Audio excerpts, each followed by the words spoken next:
It's Denise Winokur. Well, it's our quarterly speaker event. I'm so excited to have you join us. And so just wait a little bit, and we're going to be starting in 1 minute.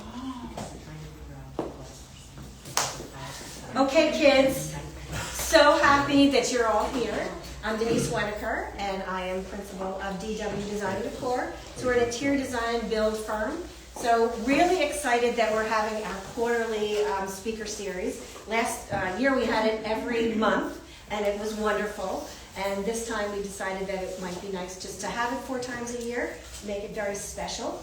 And so we're very excited to be introducing David from Tile, and he's going to talk to us all about stone and quartz and fabrication. And it's so appropriate now because it's the spring, all the projects are starting now, people are thinking about how to get their home in perfect shape, and so we're really excited to hear what you have to say. So everybody, say hi to David.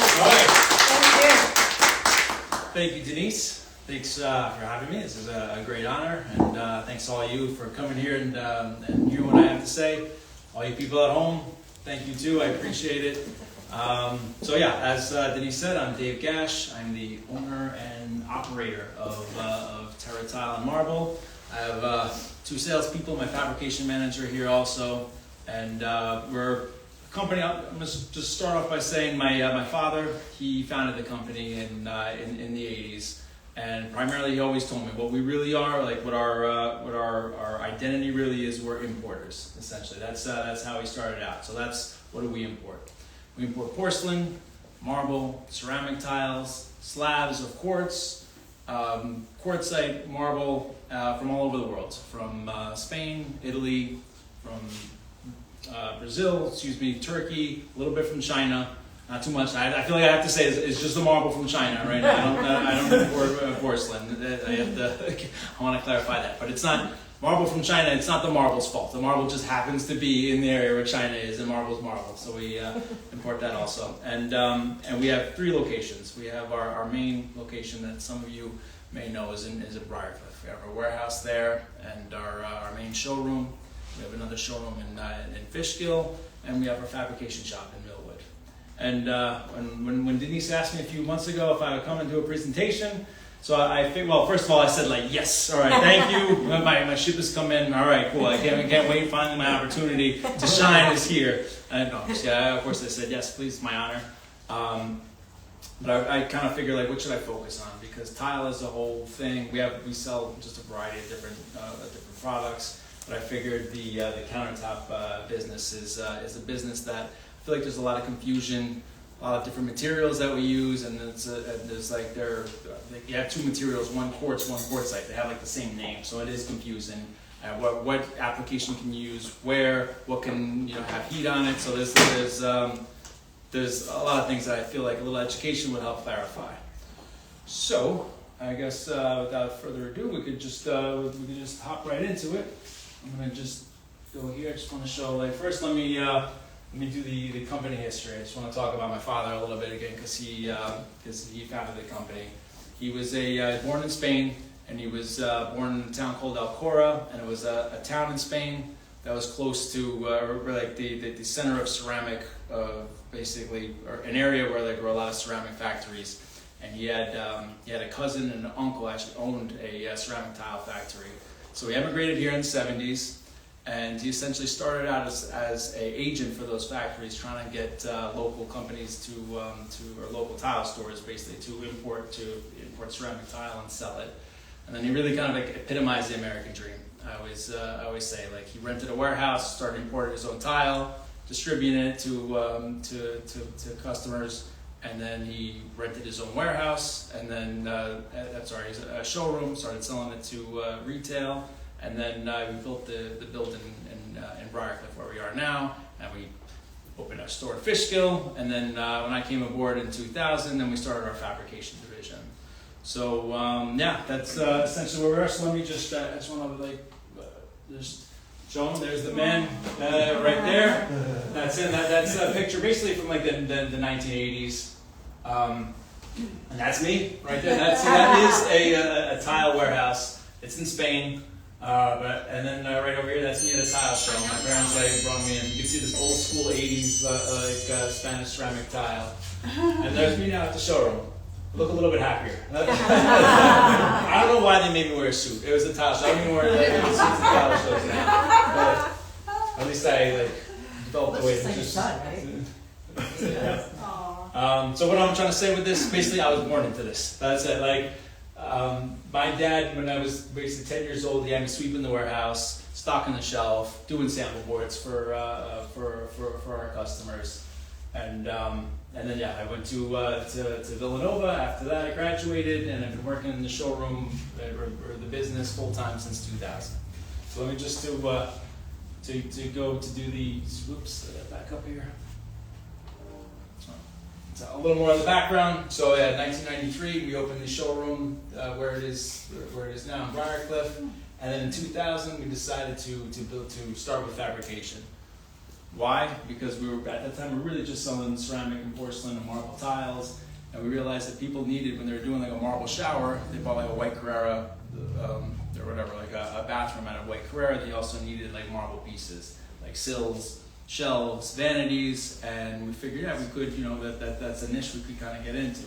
So we figured that what we'll do is, we'll just we'll get a saw, get a few polishers, and we'll do that. We'll be able to make it be like a small little business, just like a subset business, and it worked out. And so much so that we started doing kitchens also, started doing granite, and we started essentially the business kind of picked up, and we decided we build our fabrication facility in Millwood. My dad, he owned a plot of land. So we figured out that's good. We could build that, and we could just import slabs and have stone and quartz slabs there. So it'd be like a center basically where customers can go pick the slab and hold it for them, and then fabricate. You can kind of see it here. This is sort of just an aerial view. And then in 2012, we acquired Hudson and Hudson Marble Fabricators. Mondio came on board, and then we got really good. That's when we really picked up. That's when we started really just hitting our stride.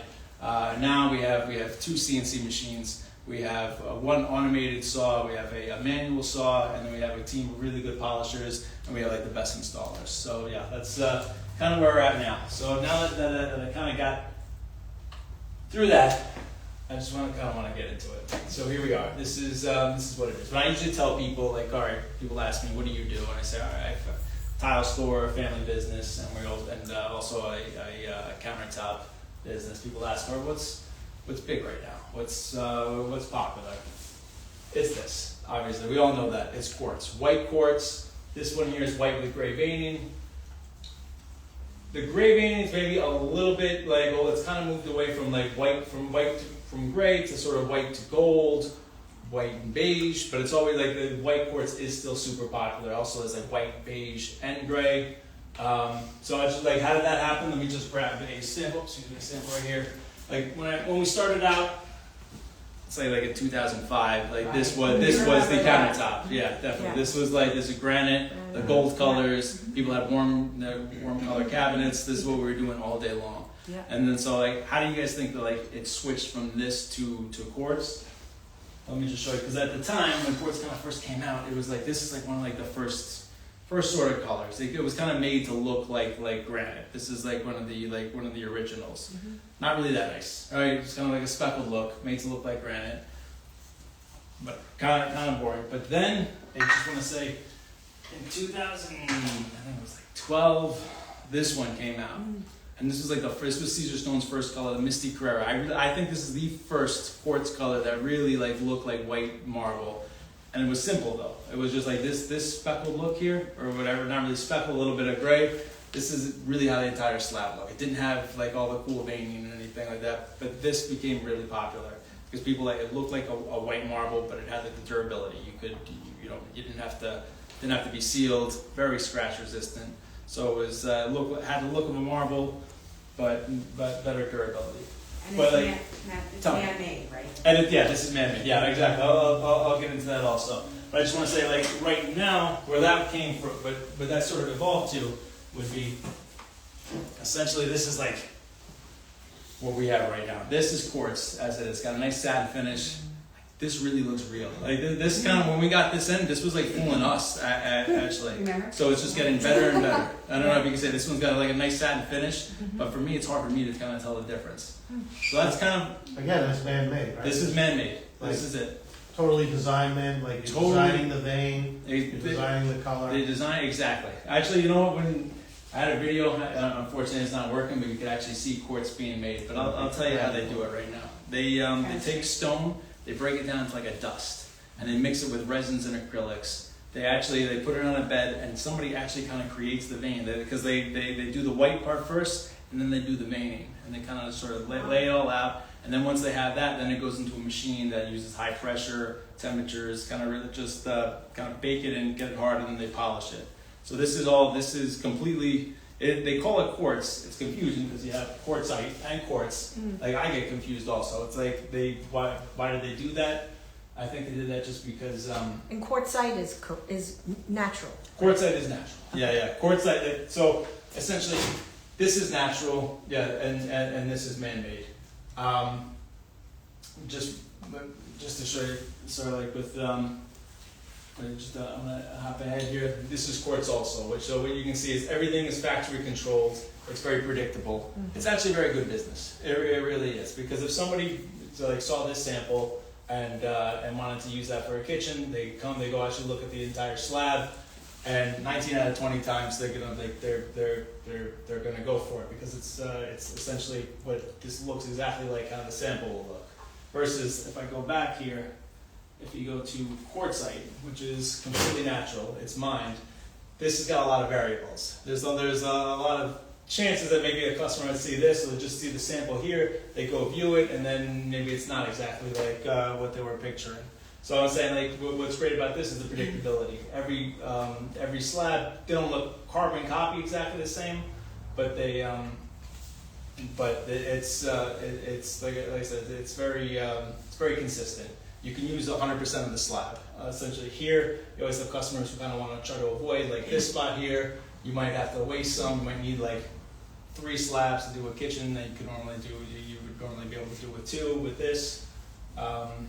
Yeah, and then also I just want to show you for the natural stone. So this is like usually my job, essentially, is when I need, let's say, I'm going to bring in a few bundles of quartzite. I'll call up my rep from Italy, and I'll just say, all right, do you have any azul macaupus? That's what this is. It's a particularly, actually pretty expensive, particularly rare quartzite. And they'll say, all right, yeah, I have a few bundles. Let me send them over. So they'll send me, and I have to kind of pick. Question, what do you guys think would be better for a fabrication shop? Like, which bundle would be better to sort of to bring in to sell to the masses? Just right or left? I just want to, like, what do you guys think? Yeah. This one? The right one looks pretty nice too. I like Yeah, the right one. my wife actually said, she's like, oh, that one on the right is beautiful. Yeah. For us, for a That's a little more fabrication depth. shop, or actually like getting it in to sell to people, this one is much better because it's more consistent. Like if you had this one, you did a galley kitchen or something like that, you'd have one part of the kitchen looking really dark, Right. and then another part of it was like, or if you did like a countertop with a full backsplash, this part would look dark, and then the backsplash would look completely light. That's what you kind of want to do. You kind of like that's what I think we want to use, like this type of stone where it's more consistent, or you can really. But even when you cut this up and chop it up, the whole kitchen will look basically, at least more uniform, as uniform as possible. And then going back to this here, you don't have to worry about it at all. You can do this all day long. When we run out of it, let's say if we bring this particular quartz in, we run out, I could just text my supplier and just listen, I need 6 more slabs. And 2 days later, they bring it. We don't have to look at it. It's like it's easy. But still, with our warehouse, I'd say we probably, I think we're about, what do you think, Money? We're like half and half. I think we have about 50% quartzite that we stock, quartzite and marble, and 50% quartz. Yeah, I think we're fabricating more of the man-made material for sure. Yeah, no, it's actually about 75% right now that we're quartz that we're fabricating. Do you have any input into the actual, design of the slabs at all? Like, No, they just say, hey, Dave, I got this new design. What That's do you his think? next You like it? Yeah. That's his That would be good, though. I wish they should ask me. But Some of the manufacturers do offer a book match.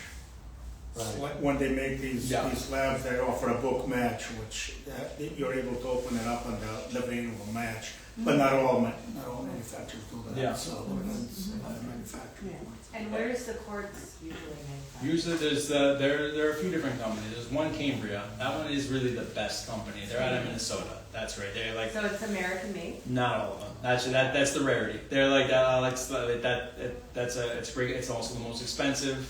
But like this one here, these are both from Emerson. These are South Korea.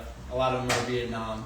They can't do China because China has a huge tariff. There was China before, and there was a huge tariff there. But it's usually like Malaysia, South Korea, and then Caesar Stone is Israel.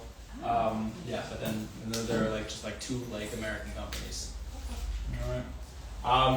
What's the durability difference between natural and man-made? I'll tell you. You know what? Let me hold that thought because I'll get there. I'll get there a little bit later. I just want to personally, I like stone. We actually just got this bundle in. I just saw it I just saw it 2 days ago that we got it in. It's kind of my passion. I like the depth of color. I like the movement. I like how it's personal. It's like once you get like this, you may never get it again. Sometimes it happens. One stone, like the quarry, will dry up sometimes, or like the government will shut it down and you can't, or it'll completely change. It would be like a dark blue, and then for most of the slab, and then like the next one will come in like gray. But I just think again, it's like a piece of like Mother Nature that you're taking out and you put it in your house. Personally, I always kind of say like the business of quartz finances like my hobby of importing quartz, like your natural stone personally. So now I just want to show, like we were saying, like the differences between stone and engineered stone. I just kind of want to show, like in this quick little like segment of videos, just like how stone like comes from a quarry, actually like under the ground in a rock, and how it actually moves to be slabs and then actually to be a countertop. So actually, what I did here is like there's I import stone from Italy, and I actually called my rep and I asked him, like, do you by any chance have any video? I'm doing a presentation. Do you have any videos of stone being quarried and how you actually like cut it up and make it into slabs? And he said, yeah, sure, ciao, Dave, no problem. I'm at the quarry in Carrera, Italy right now. I'll take videos on my iPhone. I'm like, I'll do that. Perfect. All right. So cool. So let me just show you. So here.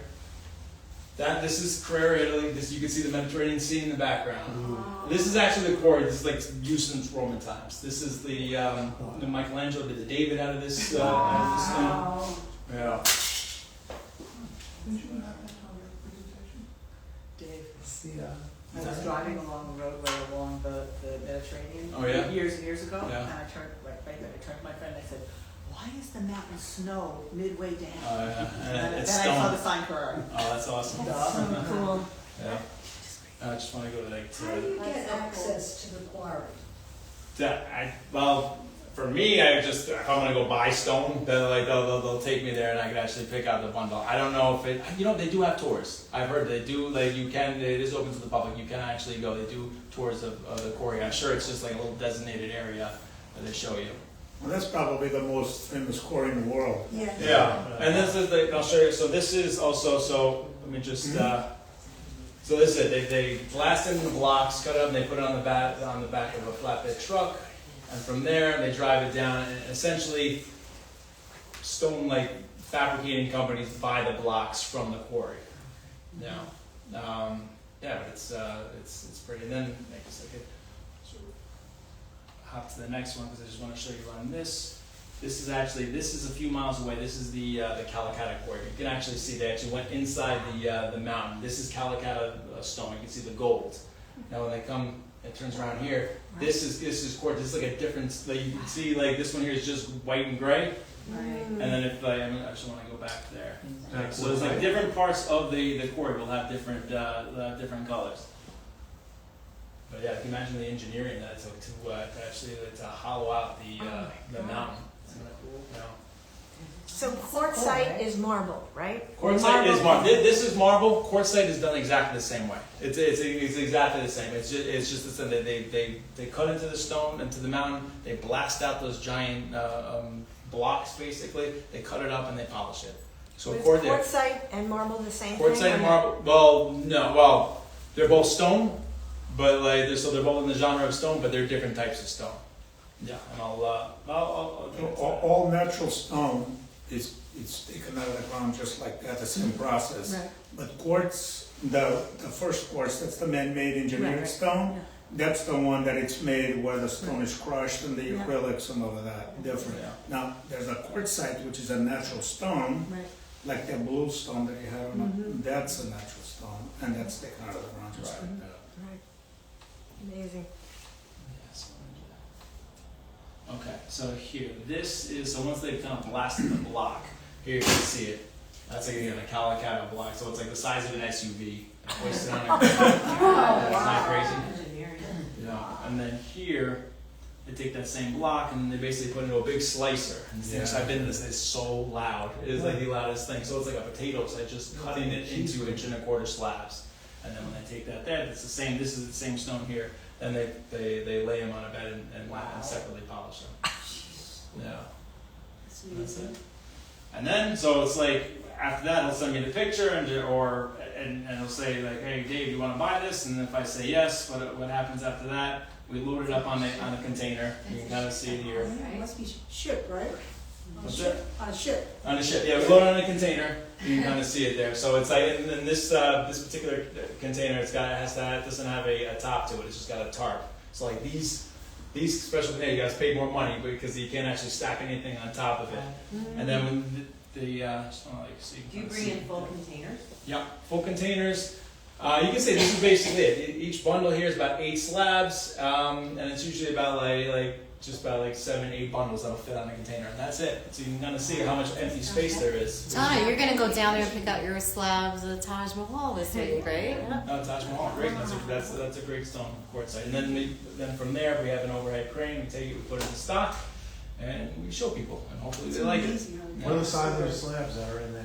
About 120 inches. Like this is I think about 70 inches tall, about 120 inches in length. Yeah, that's usually about the standard, more or less. Like quartz they're like carbon copper. That's at 123 by 65.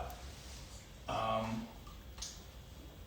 unfortunately, this video is not working. This was I wanted to get, just by comparison, a video of quartz being made. I actually called Cambria and asked them, I said, I'm doing a presentation, can you send me a video showing the quartz being made? And my rep said, sure, let me just run it by my managers. And then they said, I'm sorry, our videos are proprietary, I can't show you. And I asked somebody else, like Emberstone. Look it up on YouTube. Yeah, exactly. That's what essentially I did. I asked somebody else, and he said, I'm sorry, I can't show you when we go to view the factory, they take all our phones. I was like, oh my god, what is this? This is like some spy stuff.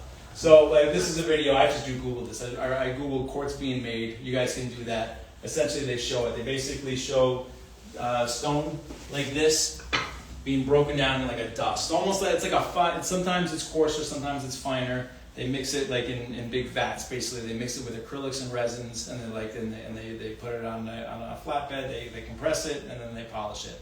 That's how. So this is just a piece of stone. I'm just showing that they basically it's like 90% actual stone. And you said less porous, right? That's why people use quartz over. Yeah, it's not. Yeah, exactly. It's not porous at all. Right. It's not absorbent. That's the essential benefit there. So.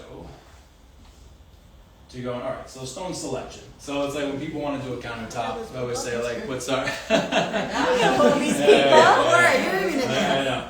So I always say, Nice like, looking group. Oh, look Yeah. on the far right. There we That's go. awesome. Yeah. Oh, wow. I know. So when people want to, like, I said, when they want to do a countertop, this is our showroom. We always recommend first coming to our showroom. It's just easier that way. We all line up like that as soon as you walk in. And they hand out champagne. There we are, champagne. Yeah, exactly. Oh, nobody's Maybe getting you have a noticed. project with a few like moving parts and you need extra help, I love so you it. bring in a designer, and it helps if you're all the same height too. And you can see from there, like we have, I think this is a countertop, so we have large samples that. That was your leak job, right? No, that's the Connecticut job. The Connecticut job. Yeah. I Not photographed yet. I took this off of the internet. Social media. So yeah, we have all our samples here, and then we help you. We usually say bring in like a cabinet door itself, and then we match it up. We see what kind of look you're looking for, whether it's like a white marble look or something deeper, something bolder. And from then we try to like narrow down the selection. Maybe you find one color that you like, maybe you have like 2 or 3 that you want to see the entire slab of afterwards. And then so basically after that, what we do is we have you go to our shop if we have it in stock. And from there you can peruse the aisles if you want, but we can kind of pull out the slabs and we let you look at the entire slab. And that's essentially how it's done. And if you like it, hopefully, then you give us a deposit and we hold those slabs for you from until you're ready for template. It's really cool the way you get the slabs. It's like a big arm comes out from the top and comes down, you'll see it, and it picks it up and then it moves it. Yeah. So then you can, see it, because obviously these things are we they're have so an overhead crane heavy. that runs the length of the entire building, and it just goes parallel. So we could, like, so if you want to see that, it comes, we clamp it up, we pick it up, and we move it to the side there. Wow. No. So after that, I'll get to the video in a second. So we said, like, all right, let us know when you're ready for a template. So what does it mean to be ready for a template? It means that you have your cabinets installed. If you're just replacing your countertop, then it's best, that's always the thing, right? It's best if you can remove the existing countertop beforehand so we can get a good template, so we can really see what's behind there. But if it's new construction, then just wait for the cabinets installed.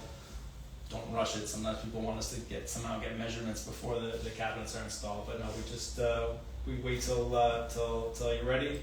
And then what we do is I'm just show you in this video. You can kind of see the process from there. We come out and measure. Let me just so this here, that's our templater Sandro. I'm probably gonna pause this in one spot because what he's doing there is like this is his templating machine. It's at a fixed point. He just plots digitally the basically the coordinates of the countertop. This is a Taj Mahal kitchen actually that we're doing, and then that's the program. Goes into our CAD system. Carlos actually just kind of like sort of does the drawing basically there. So this is actually the one. Then he prints out the template. It's this clear plastic. I'm sorry, I'm for you guys. Yeah. And we just for this video we did this as a pantomime. We had these slabs out. We were showing somebody, and but we did lay it out as if it were like a real job. So you can kind of see we actually try to match the seam. We wanted to do. You know what? I'm gonna like just talk about it like for the seam. We actually did this on purpose. So it's like this kitchen's got a seam at the sink. We wanted to make sure that when we seamed it, we put like the light on light. So if you see like the left side of this kitchen will be white here, and then like the right side is also white here also. Because you don't want to have one seam where like the left side of the seam is dark. It's like let's say red here, and then the right side is white because then your eye's going to go to it. You're walking into the kitchen, you're going to see a line like it's like dark and light together. So you kind of want to make that area flow. And then so here we move the slab. That's Beto, by the way. He's the best cutter I think in the world. Definitely like in New York. He's been with us since 2000, since we started. He's amazing. That's our automated machine. There is like cheesy music that's playing on this too, but I guess it's just as well. And that's him like operating it. I said to just cut off like half an inch of the slab there. And this is actually a different saw. I just want to show by comparison. This is like the manual saw that he cuts with. And from there, after the kitchen is cut, I'll just show you. It gets moved to the automated polishing machine. We put it on, and then it's like that same program that Carlos had before. This thing knows where to polish. It's basically tracing around and it also does the sink cutout. And then these are after it's done, these are our hand polishers. They're putting it together, making sure everything is good. They still have to do finishing touch-up work. How much time does it take to do the cut and the polish? How much time? The cutting is fairly quick because when it gets cut on the initial cut is quick because it's all straight cuts. And it's cut oversized by 1/8 of an inch all the way around. But then it gets programmed into that CNC machine, and I would say generally a program will take about 2 hours to run, but that program will bring, if there's hot angles, curves in the back wall, that machine will bring it all to size and do any shape You will cut the sink, make holes for clips. Usually it takes about 2 hours, I would think. Then when it gets removed off of that, it goes into the polishing tables where the guys will just polish the edge. Because the stone is already finished on top. Right. So what we really have to do is polish the cut side. So when whatever gets cut, which is usually 1.25 inches, that's the edge that gets polished. Now then it gets a little more involved also as well, because we also do miter, and so now a lot of people now. Exactly. Yeah, if you want to say like. Oh, you were getting No, into no, I was that? gonna say like this. Yeah, this slab is basically turned upside down. We're Yeah. doing that mitered edge. Like there, we actually build up the edge to usually 2.5, 3 inches. So what we have to do, we have to cut around the edge here on a 45-degree angle, put the piece there, glue it, and it needs like a drying time, like usually like a day. And then he's got to come and basically go around, polish it. That type of fabrication takes it's a long process because it gets cut on a 45, basically gets bent so the veins will match. Like when you look at it, it looks like one big thick piece of stone. This is the installation on the top. So they match the color there. We have this machine that sort of compresses it so we get a nice tight. Yeah, that machine works on there and creates suction, and we're able to pull the stone together, put epoxy in there, and tightens it up, and it actually we're able to level the stone as well to make it neat. Yeah, and that's it. We still have to do the full backsplash on that kitchen. Wow. That's amazing. Yeah. So again, it's all digital. He's doing everything here. Yeah. And the CNC machine is just Yeah. reading the digital Right, and doing exactly. it automatically. Automatically. And the guys Yeah, are then exactly. they're just cleaning it up and Right. finishing Yeah, we it. program it and then we put it on that big bed, and then the machine knows where the points. It knows like exactly the coordinates of where we put it on that bed, and it knows where to polish. Got it. And of course, if the stone isn't there, then if something's wrong, and it'll just stop and like it'll just start like making noise. Yeah. Yeah, it has to get programmed, otherwise. Yeah, you can't machine, program it yet. Machine doesn't make mistakes, is that we make mistakes. So if it's Right. not done correctly, the machine will crash, it will break the stone, or it'll break It's the dramatic. tool, it creates a Oh, lot of boy. damage. Oh, wow. I didn't know that.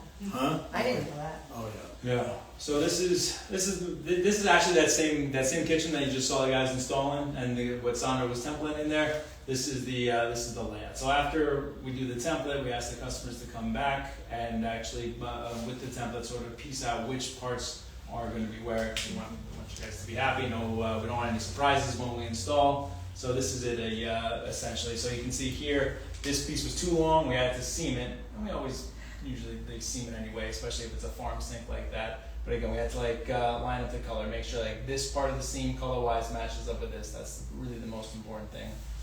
I always like seaming at the sink and the cooktop. Only why? Because our seams are great and it's just less of a seam. You don't see it as much.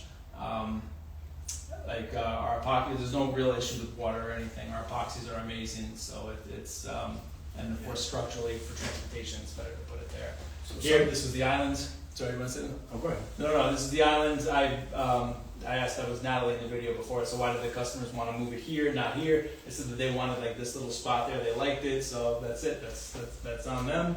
The slab is, they could pretty much use any part of the slab that they want. So what do you do with the excess slab? It's all chopped up. It's our big problem all the time. What do we do with that? 30% of Yeah. stone is waste. Yeah, Oh, boy. it's waste. We have rows and rows of remnants. Hopefully somebody You're comes going and buys them. tomorrow for your saddles, for remnants. Yeah, that's what it is. We'll sell it at a discounted price for vanity or for sills. Or a lot of times they're just there. If they're really small, we break it up. We have to throw it away. Yeah, I don't know. It's like, but they do grow. We do have like, oh man, these remnants are getting bigger and bigger. What are we gonna do with them? It is. It's not something that would be crushed to make quartz. There, We can't keep them. no, you know what it is? Well, it's like we're selling this is stone, so Right. we could. But we're selling mostly like quartz, and now we can't crush because then you get that dust. That's a little bit dust. So we Right, I'm just thinking of a byproduct. Then dust. Yeah, that's So that particular stone is Taj Mahal, is one of the hardest stones that we have to cut. And we Sophia can't. sold that to me. No. It's a great stone. It's a I mean, great really stone. is. It's very It's a popular. true quartzite. Yeah. It's very durable, very hard. When we actually cut that They stone say it's the best out, one, the hardest one, We right? never had a problem with it. we Never. can't Never make really. one cut. Like 99% of the stones we're able to just cut through it with a machine. This one we have to make 3 cuts, No. 3 passes to go back and forth. Wow. Because the stone is so hard, the machine will work so, it'll start screaming and it's extremely hard. Wow. Yeah, it's So I just want to show, this is the layout for the full backsplash. And I asked like Natalie, so wait, why is the piece like upside down like this? You know, and then she said because essentially the kitchen was upside down, so you want the veining to match. Which is because like the veining comes here like at this angle, and if you follow that up for the full backsplash, it'll move at the same angle. Here, this comes into a corner, and we just have to sort of be mindful of you have a dark area here going with the dark area. This part here gets seen there, and and that's.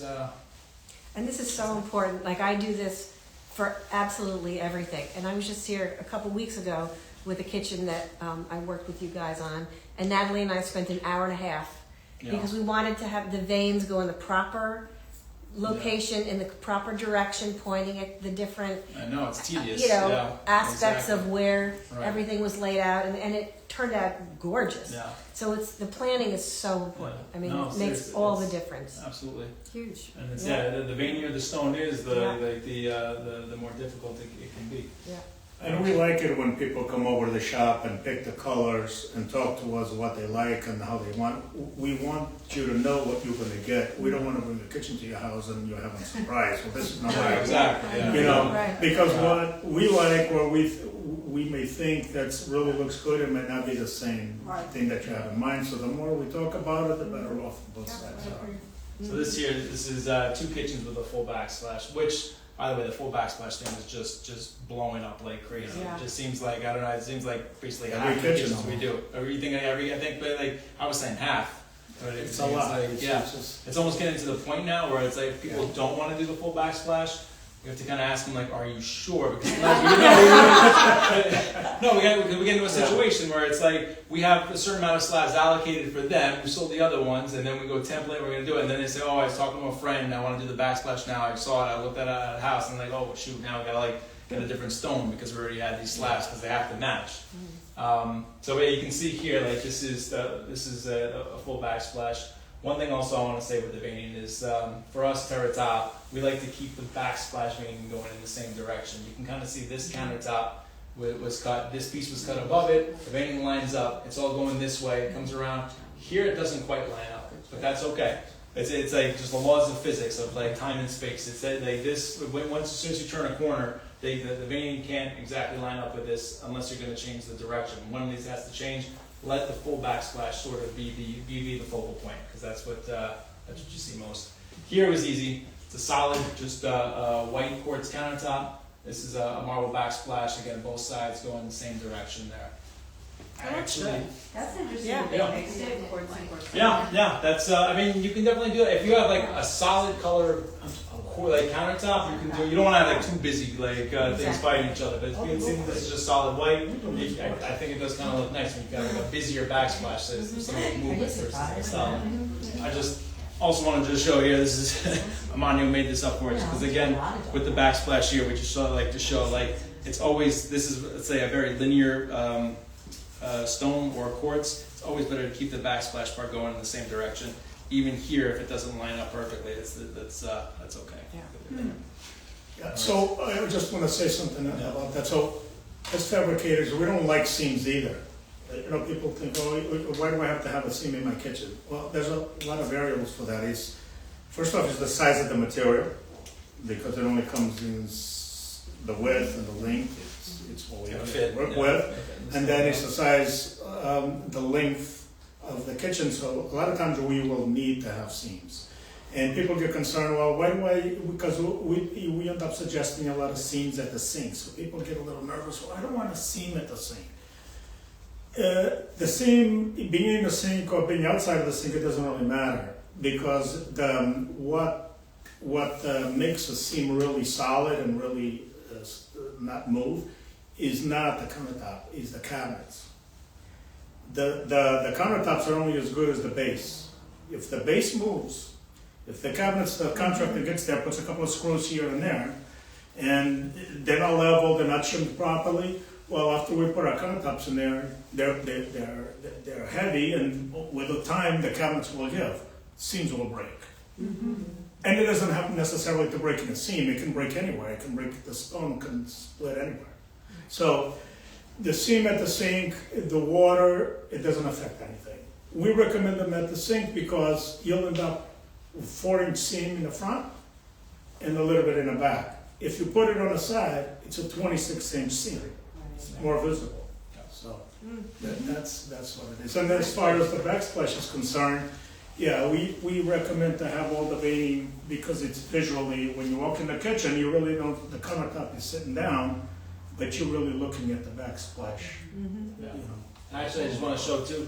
This is kind of what not to do. Actually, this piece we did have to redo. The customer wasn't happy. Even though we did the layout with them, they were like, "Oh, it just doesn't look right because the veining's going here," and then it kind of comes to like this sort of book match thing where it starts going up here and just kind of doesn't. This was a difficult quartz to work with. This is a quartz, kind of made to look like a marble.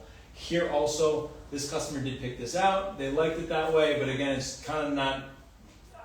I just kind of don't really think it looks right where it comes up like this and then goes, just kind of goes down. I think it's like it's a little more jarring to look at. All right, this is the just talking about the mitered edges. It's essentially here. I want to just grab a sample.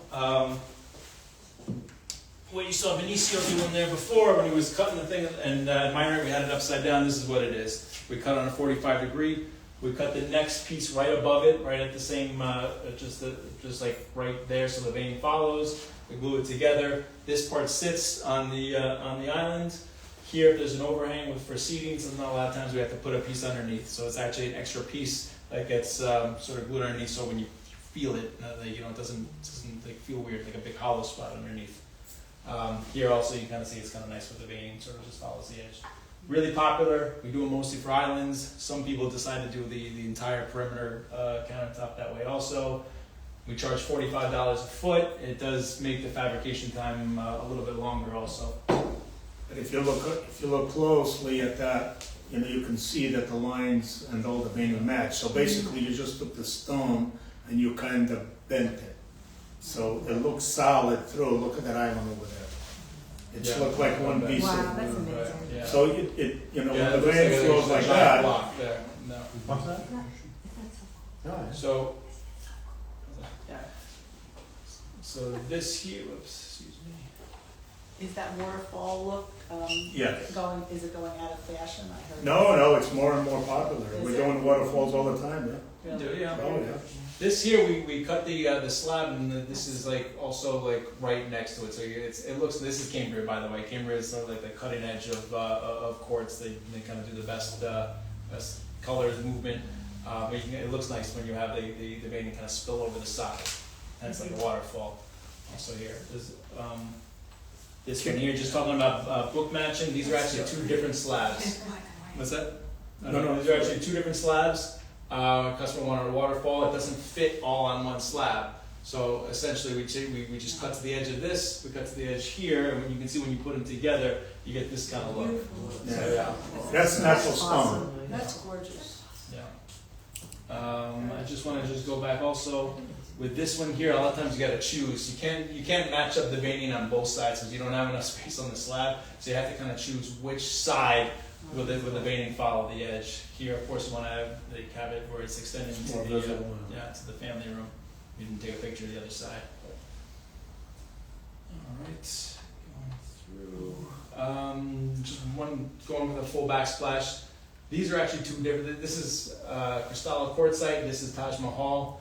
They're actually two different thicknesses. This one here is 1.25 inches. It's the same thickness as the countertop. Here we you can't really tell, but we do the service where we cut the backsplash down to 3/4 inch. It's a pain. We don't really like to do it. We charge $45 a square foot, and it's just like the shop smells. It is kind of messy. A lot of people they don't want to see that big chunky the edge, or to actually see that the backsplash is like this sort of thick piece of stone. So we can do that. Again, it's a hard process for us to do because we're milling the stone. We can't put it up on its side and run the blade through it. We have to lay it down flat, and then we have a blade that's 1 inch thick, and that blade has to go back and forth. Takes a while, you know. Very time consuming. Not only that, when it cuts the stone, it creates a lot of dust, which is unhealthy for the guys. So we have to use heavy breathing We stuff. gotta for really, shop. we gotta really master. They gotta get like the good masks, like the filtered ones they put on.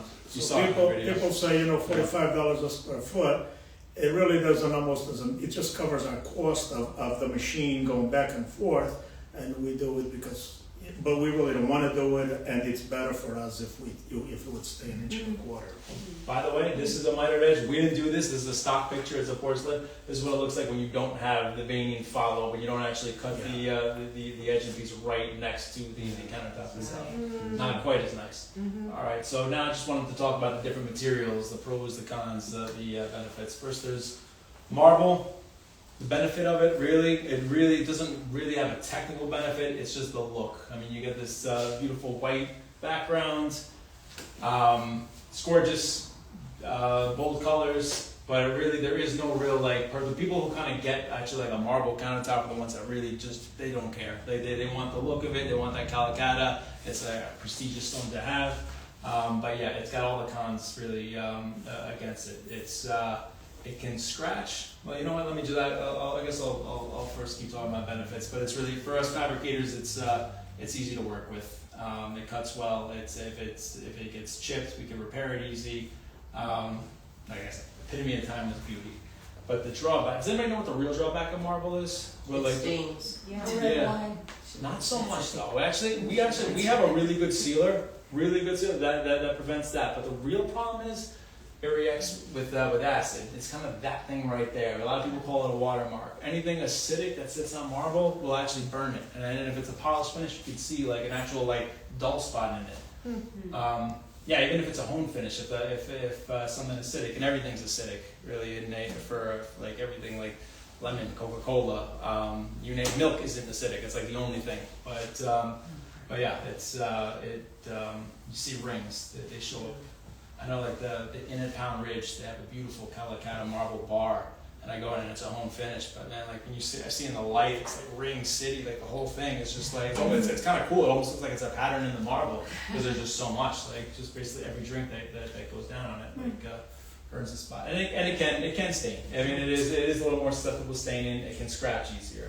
We recommend that if you're going to use a marble top on a kitchen or even in a bathroom, that you hone it. Yeah. Because that marking, the acid, when it burns the stone, if it's polished, you can really see it. If it's honed, you really can't. It might leave the mark, but it's also easy to repair because if you have a honed top, we achieve the honing by sanding the top. It's sandpaper. Basically what we do is take sandpaper, we're taking away the shine of the stone. If you have it and you're 6 months into it, your stone is not looking so hot, it's really easy to take sandpaper and just run it over and you get the finish again. It's not so easy for us to go back if it's polished, to polish that top again, because when you look at it through the light, our hand sanders are so small, yes, we'll give you shine, but if you look at it, you can see that it was touched up. You will bring out the shine, but you can see that it's a little worn out. So if you're going to use marble, the best results is to hone it. Still though, if something acidic sits on it, you can still see it. You have more of a reaction time. You're right. And having said that, excuse me, can you go back and Yes. rehone it, Sure. right? Sure. Or can I you can bring somebody recommend. I know in a great and person who can come to repolish everything or rehone everything, finish up. Okay. It's just. Which Some people one? do that. Some people have somebody come to their house once a year just to Right. kind of refinish it. And yeah, it's just part of the deal. If you love your marble, you love your countertop, you love the stone, then that absolutely is just something you can do. We try not to do it because we really don't want to be like a maintenance. Or you can tell Because yourself people you don't don't build do it. character. It's like, yeah, it's okay. It's got a little personality. Benchmarks, scratches. See, the Italians used to do that. They started with marble tops, and they used to take their eggs and flour and they cook them up on the marble and everything, and then they just took it and wiped it off. They didn't care how it looked. It was as long as it was clean. Here in the Northeast, our kitchens, they're not just kitchens, they're showrooms. That's true. Okay, so they don't, a little dink, a little bit, oh, my kitchen is, looks, so that's why we have here, but. Yeah. All right, so quartz. What are the benefits of quartz? Well, first you can achieve like a nice marble look. This is actually a quartz made to look like Taj Mahal. Looks pretty good. They're getting very good. This is another one that we saw a lot, like sort of like kind of gold look.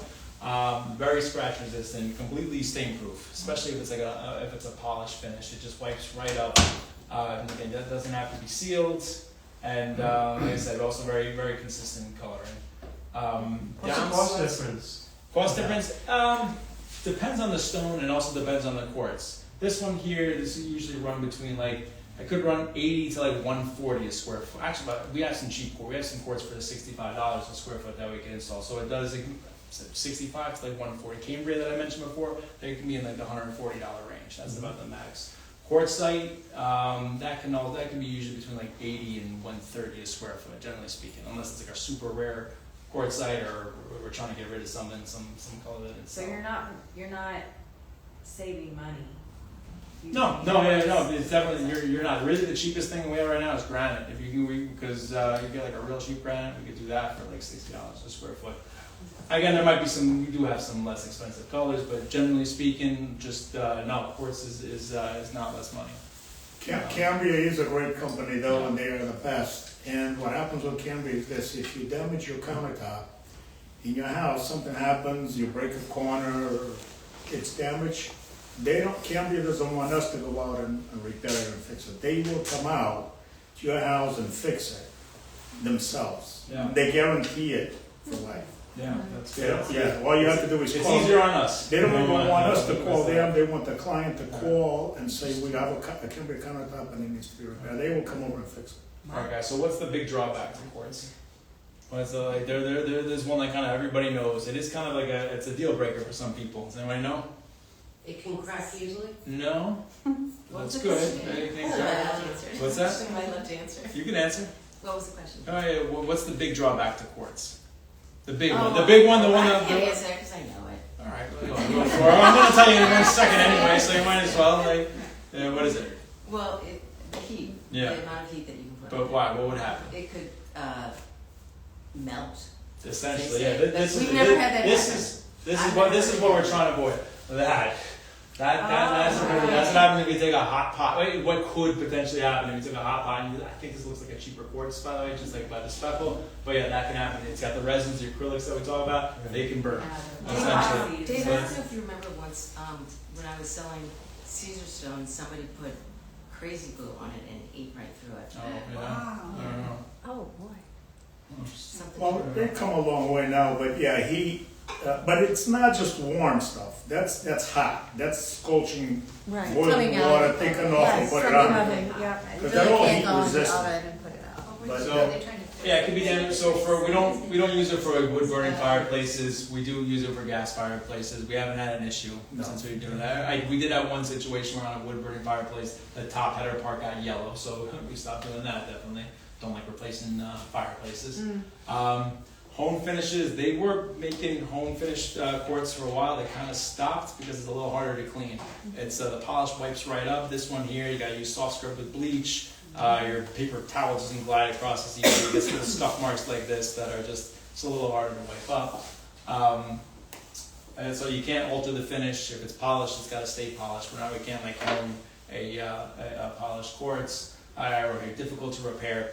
One of the downsides of it being that it's so consistent that if you do chip it, it is hard to fix it without kind of seeing like a little discoloration. And I did point this out. There are some colors that the veining doesn't go through all the sides. You kind of get this thing which kind of stops there. It just happens. It's just kind of the way it is. Not all of them. So you can if you're curious about it, we can always like just look at it first. You can see the side. Do you want to pass that around? Sure. I mean, this is just a home piece of quartz. That's all. But like, yeah. But that's just that particular. I think there was just that particular company, right there. That we had no, there are a few though. Yeah, it's like there are a few. This is another downside quartz. Black. This one's kind of true of like really kind of anything polished. Black like shows fingerprints very readily, and it's hard to take out. This is like. It was like 2 blocks from my house. We did this bar top for somebody, and they complained that it was just really hard to clean. Like these wouldn't just wipe up. We had to go in and use a cleaner to get it out. And then as soon as you touch it again, you get like a thumbprint. Yeah, You know what the solution is on this? Like, what the possible solution is to fix this? There's only one. Yes, replace it. Yeah, that's it. You do it over again in white. Can we pass around a marble to compare, like, Sure, you know, what it's trying to take? Like, absolutely. you could tell. I think you can tell. You know what? I It's was. just not the same depth. You know what? I wanted to show. Actually, wait till I Yeah, get to the we'll do course. it. I just want to show you guys here. So This is pretty good for Yeah. next is quartzite. Beautiful. It's got that marble look, except for like it doesn't really come in a white color. fake. And the benefits on this, it's like super hard. So I just want to show. This is actually Cristallo. This is the one that I was showing you here. It's actually like pure. It's not to be confusing. It's pure. It's quartzite. That's pure quartz. You know, it's really like it's just like the stone itself. It doesn't have many imperfections. You can kind of see it. It's completely translucent. Like this was at the fabrication shop. You can also light up from underneath. wow. It's a cell phone. Yeah, it's a cell phone. Low quality resolution Wow. camera there. So we have done jobs where people actually put lights underneath the counter and they will light up. Or behind the back. Or behind the back. In a Not cabinet. nice place. Yeah, like a bar top, like or like at a restaurant. At the Kitchen and Bath Show, that's what's very popular, is the backlit. Even having them on walls and having a backlit wall for the Yes. stone. Yes. Oh my God. One person in Scarsdale did it as her desktop. And Oh. she had the lights coming up from the Wow. huge, wonderful Oh, desktop. nice. Oh, that sounds amazing. Yeah. So Somebody's got to do that. I was saying, benefits of it, really durable, very scratch resistant. We'll talk about stains in a second. I mean, it is stain resistant. We do have to seal it though. It's not like a quartz where you don't have to do anything to it. It just comes from the factory. This one does not come from the factory stain proof. We have to seal it at the shop. Doesn't react with acid, so you could put lemon juice on it, anything, tomato sauce. It won't etch it at all. It just doesn't happen with this. And then of course the colors. So you get these bold colors like this one here. It's like a serpentine kind of going through it. This is another example of that of quartz having like where the top half is dark, the bottom half is light. Makes it a little harder for us fabricators. But let me just go back. The downsides of it. Some of the light colors. There's like two colors here. This is like white Macovus. This is Mont Blanc. The light colors can stain on the edges, which is this weird thing. We've only kind of really found it on these two colors, and what happens is because like the factory puts a resin on the surface to protect the surface, but the edge is actually not protected. So if we don't seal it properly, or if it's not sealed regularly, like once a year, you can kind of get it where it gets darker along the edges. That's annoying. Also, sometimes it's got veining that can open up and look like a crack. That could be an issue for quartzite. So you have to seal it periodically. One drawback. This isn't really a problem. It's not quartzite's problem. But one drawback is a lot of companies were calling certain marbles quartzites, so they would sell when they're really not. And that's an issue. Because then all of a sudden you think you're buying a quartzite, and it's a marble, and all of a sudden it starts etching. Some people get. So I always like to show we always check it, and this is like tried and true. Is if this is a marble, if you take a marble to really determine the difference between a marble and a quartzite. If there's a piece of glass tile, if you put it on the edge, that was there before. How should I just miss it? It's scratched. All right, my thing's not working. But it'll scratch it? Is that? Yeah, this is. It usually it won't on this one here. It's like with the thing. If you have like a straight cut edge, it won't scratch it. But then if you use a quartz, it puts the scratch on it. So usually when we get just to make sure if it's a real quartzite, we take a piece of glass. We put it and just run it down and see if it scratches or not. It's usually a good way to tell. Or we can just test it with acids and see if it etches or not. Marble is a very soft material, and then you have granite, which is harder, and then you have the quartzite, which is even harder. So that's how that. Yeah, going to like granite here a little bit. Thing with granite, it basically reacts like a quartzite, very durable. Same kind of thing. It has to be sealed. Heat resistant. I was saying affordable. It seems to be like most colors are a lot cheaper now. I just think just because it kind of became unpopular. If we're using it at all, we use it for like these dark colors for outdoor kitchens. Usually black colors. Sometimes some white colors also for outdoor kitchens. But Yeah, it's like, I would say like the drawback to it really is it's just like nobody wants it anymore, essentially. But it seems like a lot of people are tearing out granite countertops these days and having them replaced with quartz. Also, it can chip. It's just the way the molecular structure is. If it gets hit like on the edge like that, it can chip pretty easily. And again, it has to be sealed, but that's really like any kind of stone. So, but if it's a natural stone that can be easily repaired, and in most cases you won't be able to tell the repair. If it's a man-made material and it chips, we have to repair it, but it's easier, you can notice it easier than if it's been repaired. Yeah, and porcelain is beautiful. I mean, it really is. The graphic is amazing. If you look here, we've got a book match. This wasn't us, this came from the factory, but this is like a book matched shower display. This is a porcelain slab that we have at our shop. Gorgeous, beautiful, beautiful polish through and through, very consistent. You really get, I mean, from here, from the picture, you cannot tell the difference between that and marble. It's light. It is UV. It doesn't change with sunlight, so it's a UV resistant, completely non-porous. It's heat resistant, so if you're doing a fireplace with it, you don't have to worry about it. You can put a hot pot on it. The downside, and it's funny because this is actually a picture the designer sent where we did a countertop. They were totally happy, but the downside is that the color doesn't go through the edge at all. So you can see here, you just kind of like it's a thin material, and like on the sink cutout, you don't have the veining follow the edge. That, and another thing I don't really like with porcelain is the fact that you kind of see this white line here because we have to do a mitered edge. I don't know. Oh wait, you want to take your sample? She wanted to take a sample also. I don't know. She said thank you. I know where she lives. You know where she lives? All right. Yeah. She's my neighbor. Okay. All right. Very cool. I'll give it to you. You can give it to her afterwards. No worries. So you get if when you do the mitered edge on porcelain, it's just the way it is. It's you get that white line. I don't think it's just not that nice. I think it just kind of looks more synthetic.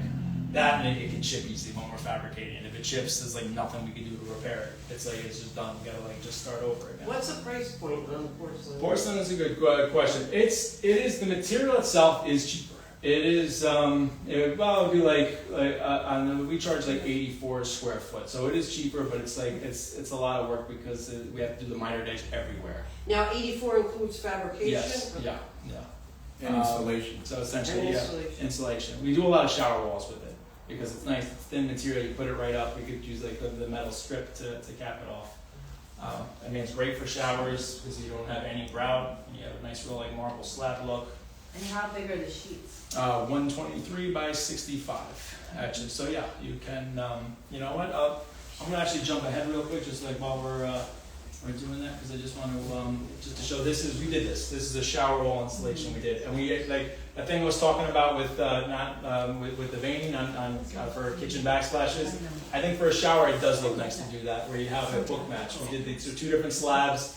We each cut to the edge of here. We have it completely like the sort of the mirror image on the other side. So, and that's great. We cap it off here with the Schluter strip, the metal strip. It's kind of really the only way to do it. And it's right. You have like a marble, like one solid marble shower. Now, just to go back really quickly, let me just go back to soapstone.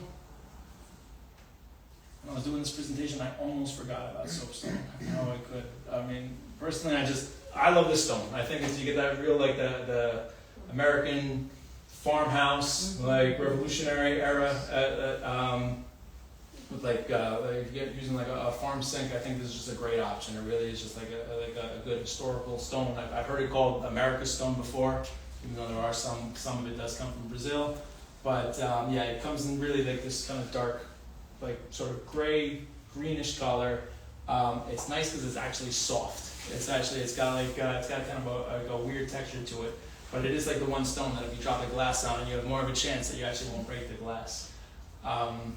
Downside to it, it's also it's chemical resistant. They use it for chemical labs a lot. But the downside is it does scratch easily. That's the only thing. You do have to use like a mineral oil to you want to apply that probably once every couple months.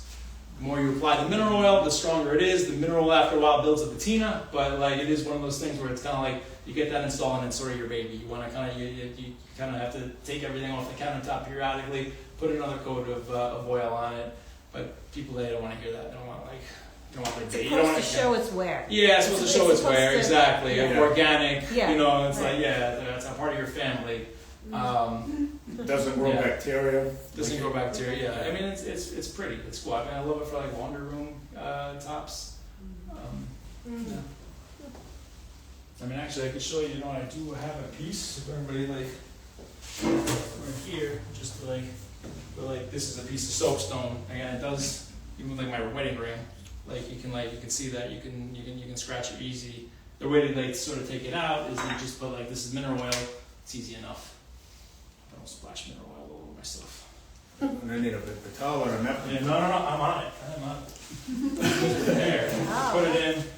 And You it let it changes sit the there. color, yeah, totally. Yeah. And that's it. So it's like Wow. you're gonna when you get it in, you're gonna go. It's gonna be like that dark color. Oh, wow.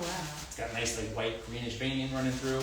After a while, the oil will sit on there, and this thing will start to disappear. After a while, light scratches kind of disappear with another coat of mineral oil.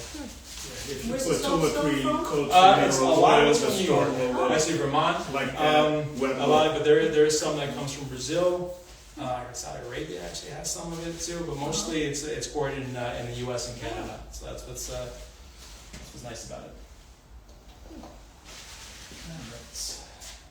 And all right, I kind of went on this before. What we do, I mean, we do all sorts of things. Basically, like shower walls. We'll make niches out of stone. We've been doing these sort of more intricate fireplaces where we kind of, without doing like that same mitered edge, we do this post around the fireplace, then a flat slab, and an inner one. That's popular now. We can do this chiseled edge if you have like a lake house on like Lake Mayapath or so, and you want that kind of more rustic look. We can do that. Yeah. We can cut tile at our shop. We have some people who would like have slabs shipped to us, and we'll actually cut it down for tiles. We'll do that too. We'll cut our porcelain slabs. So Yeah, somebody wanted tiles out of our porcelain slabs, so we'll do that. Like, well, for a price, we'll cut anything. No, not anything. Not all of us, but like, yeah, we can with our saw we could. And just using the porcelain as a countertop, Yeah. right? I mean, where is that in relation to the quartzite, or Like price wise, no, just like durability, durability wise, like heat. I mean, heat is great. It doesn't react with heat at all. You could just put a hot pot right on it. Doesn't stain. The polished ones, we know they have such a high polish. I feel like they can get these really. I mean, it's really durable, but you can see in the light some of these light scratches. I think the matte finish ones are better. You can use it for an outdoor kitchen. It's Sorry to interrupt you. So the product is great. The problem with it is that it's so sleek and so perfect that any chip, anything will show. It's extremely hard for fabricators to fabricate it, and nobody really wants to fabricate it for a countertop because we have to create angles, and then when it chips, if we repair it, you're going to notice that nobody wants a repaired kitchen. We had some success with it, where we done them and it was fine and it worked out well. We also done them and then we had to rip them out because the client wasn't happy. Terratile stands behind their work, so it takes the loss. Terratile takes the loss. We rip them out, and we tell people, listen, just go and pick something else. But we did that. We did a quartz. We did that. We Yeah. did it over again in quartz. This is what it So is, but- we don't like to fabricate it because the amount of work, labor involved to do, it's extremely hard, and it just doesn't pay if the client is not going to accept a repair. We have to really tell them and say, listen, if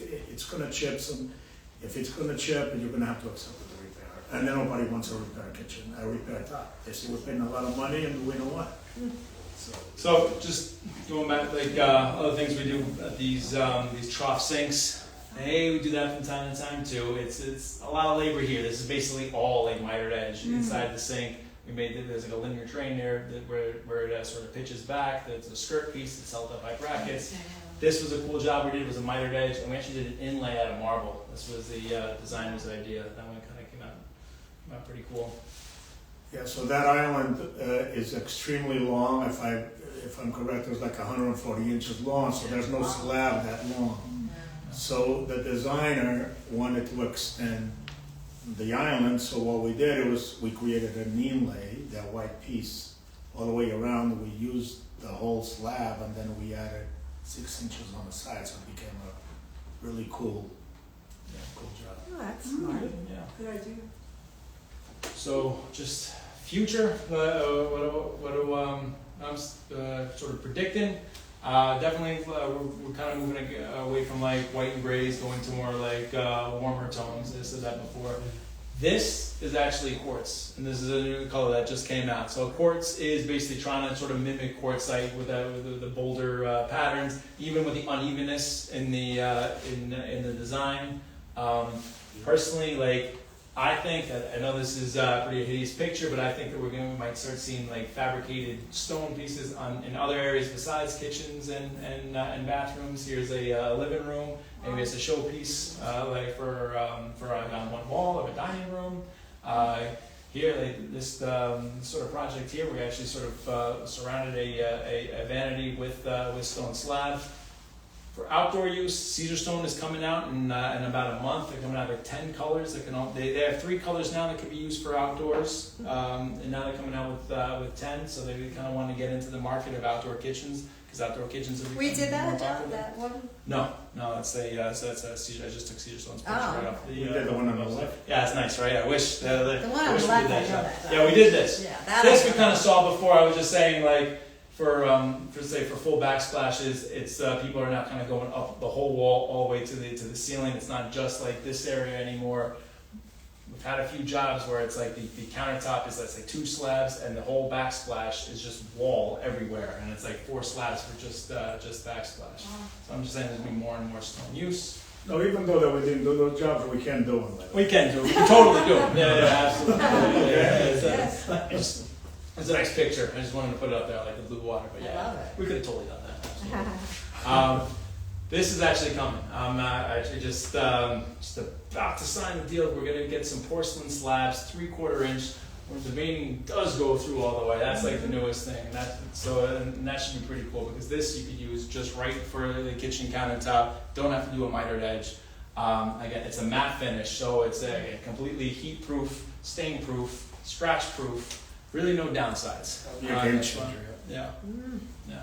And then just lastly, also for I've been kind of offered. I don't know much about this yet. Denise probably knows a little more, but like there's induction stove tops where you can actually heat the porcelain from underneath and actually cook right on top of the porcelain. So here they just sort of it's a nice clean look. You have to use induction pots and pans, but yeah, that's your cooktop right there.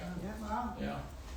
They showed that at KBIS. So Yeah. it's like, Yeah. it was amazing because it's so clean Yeah. and very sleek, and you don't know, there really aren't circles. You don't have to put the circle. The Yeah. circle is just I so you don't know how remember, you- maybe. Like, but honestly, if you Right. know, like, oh, I know, like the burner is right here. You could just have a complete just slab and just put it right there. Yeah, Yeah. yeah. So it's cool. It's kind of fascinating. Yeah. And that's it. That's all I got. Very good.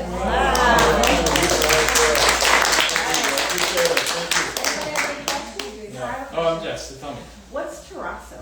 Terrazzo is they call it a conglomerate. It's basically cement and stone. It's almost like a quartz, but like bigger chunks of stone. It's cement and stone mixed together. It is porous because it is cement, and the stone part of it is also porous. But it basically acts like a cement. They do slabs out of it, but it acts like a cement basically, or like a stone. Where it has to So be there's sealed. no resin in it, it's just cement? No, it's just cement. If it's real terrazzo, it's just it's just cement. Very popular on floors. Yeah, Yeah. it's an old Yeah, we don't school do that. European look. There's All right, thanks guys. Thank All right, take care. No.